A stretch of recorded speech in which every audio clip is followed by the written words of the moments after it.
Přemýšlíte, že byste zrušili Netflix, ale máte trochu obavy, že to nebude tak úplně na pořád? No, v tomto přehledu si přesně ukážeme, jak na to a co je hlavní, jak se vyhnout těm otravným poplatkům, které se můžou objevit, i když si myslíte, že je všechno hotovo. Takže, pokud vám v hlavě vrtá myšlenka na zrušení Netflixu, věřte, že v tom rozhodně nejste sami.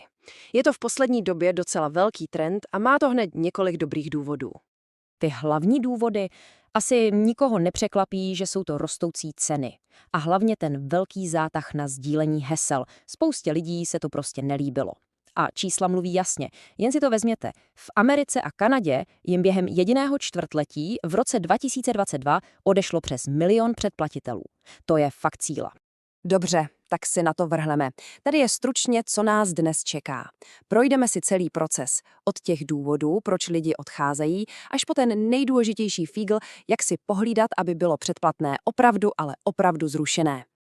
Tak jo, jdeme na to nejdůležitější. Jak to předplatné vlastně zrušit? V zásadě máme 2 hlavní cesty. Ta první a asi nejčastější metoda je přes klasický webový prohlížek.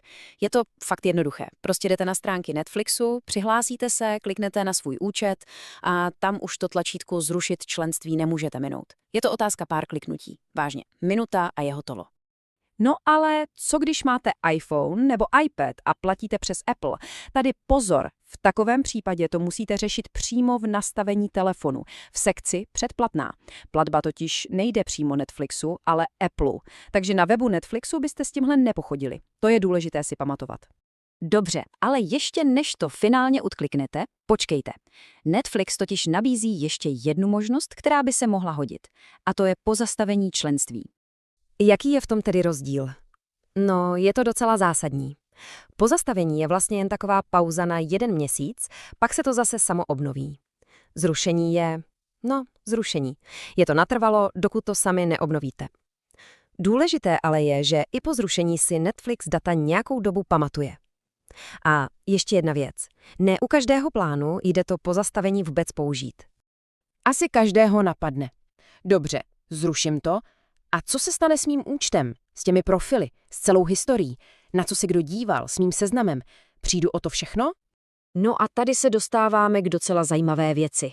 Vypadá to, že ohledně toho, jak dlouho si Netflix data pamatuje, panuje tak trochu chaos.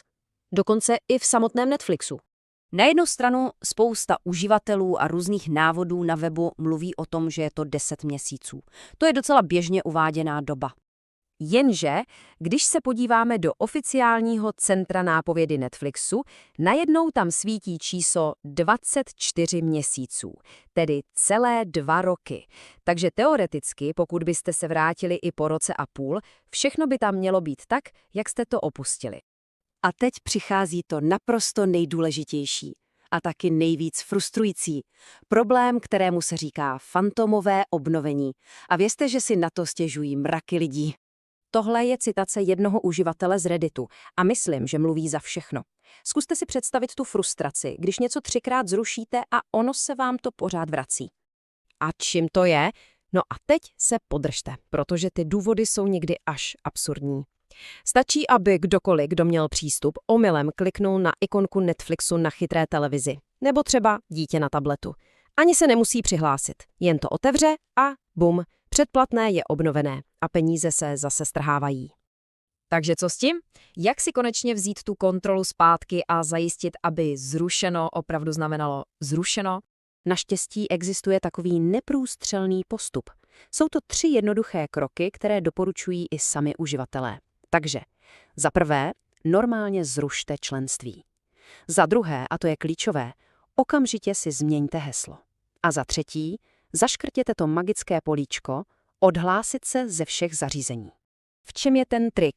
Když změníte heslo a zároveň všechny odhlásíte, tak každá aplikace na každé televizi, mobilu nebo tabletu najednou ztratí přístup. Bude po ní chtít nové heslo. A tím pádem už nikdo nemůže omylem ani schválně to předplatné znovu aktivovat. Jednoduché a geniální. Celá tahle situace kolem rušení Netflixu vlastně otevírá jednu větší otázku, že Jsou tyhle digitální předplatné opravdu navržené tak, aby byly co nejpohodlnější? Nebo je jejich design schválně trochu složitější, aby nás tak nějak udržel z té platební smyčce co nejdéle? To je dobrá otázka k zamyšlení.